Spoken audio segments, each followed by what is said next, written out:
Fakultas Ilmu Sosial dan Politik Universitas Palangkaraya, jurusan Ilmu Administrasi Negara. Di sini saya akan melanjutkan bab 2, yaitu jenis paragraf. Berdasarkan pola penalaran, banyak cara yang dapat dilakukan untuk menuangkan gagasan dalam sebuah karangan ilmiah atau tulisan lainnya. Namun, paling tidak ada kriteria cara penuangan gagasan itu. Dalam setiap karangan ilmiah, seluruh gagasan dikemas dalam bentuk paragraf. Dalam setiap paragraf harus dipastikan ada gagasan pokok atau gagasan utamanya. Sedangkan gagasan lainnya yang ada di dalam paragraf itu merupakan penjelas. Dalam penuangan gagasan itu, kita harus memperhatikan pola penalaran. Berdasarkan pola penalaran itu, pengembangan paragraf didasarkan pada pendapatan gagasan utama. Berdasarkan letak gagasan utama itu, paragraf dapat dibedakan atas paragraf deduktif, induktif, deduktif-induktif, atau campuran, interaktif, dan penyebar. 1. Paragraf deduktif. Paragraf deduktif adalah paragraf ide pokok atau gagasan utamanya yang terletak di awal paragraf dan diikuti oleh kalimat-kalimat penjelas untuk mendukung gagasan utama. Ide pokok atau gagasan utama merupakan pernyataan umum yang dikemas dalam kalimat topik. Kalimat topik kemudian diikuti oleh kalimat-kalimat 54 pengembangan yang berfungsi menjelaskan informasi yang ada dalam kalimat topiknya. Kedua, paragraf deduktif. Paragraf deduktif adalah kalimat topiknya terdapat pada akhir. Secara garis besar, 55 paragraf deduktif mempunyai ciri-ciri, yaitu diawali dengan penyebutan peristiwa-peristiwa khusus yang berfungsi sebagai penjelas dan merupakan pendukung gagasan utama.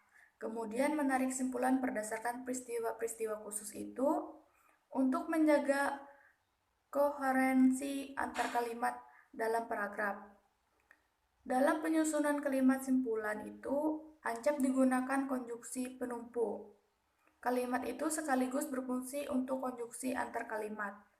Kata lain, kata atau frasa yang biasanya digunakan sebagai penumpu kalimat simpulan adalah akhirnya, akibatnya,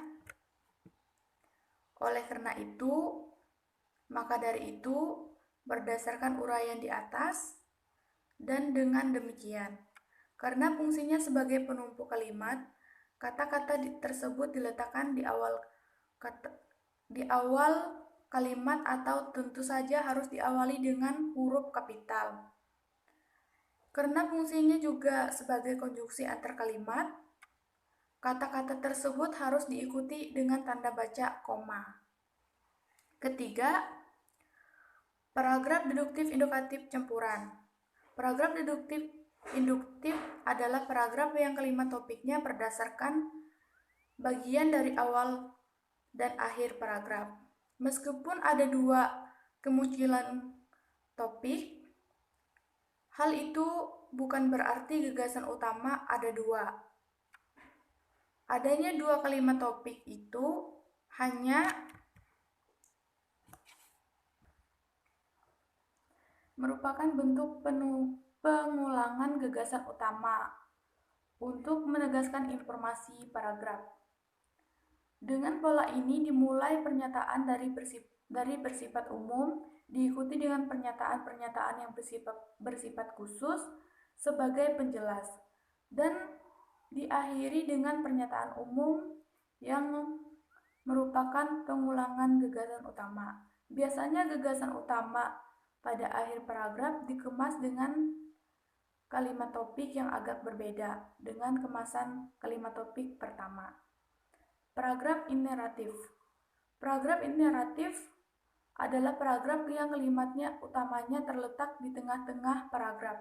Paragraf ini diawali dengan kalimat-kalimat penjelas sebagai pengantar, kemudian diikuti gagasan-gagasan utama dan ditambahkan lagi kalimat-kalimat penjelas untuk menguatkan dan menegaskan informasi.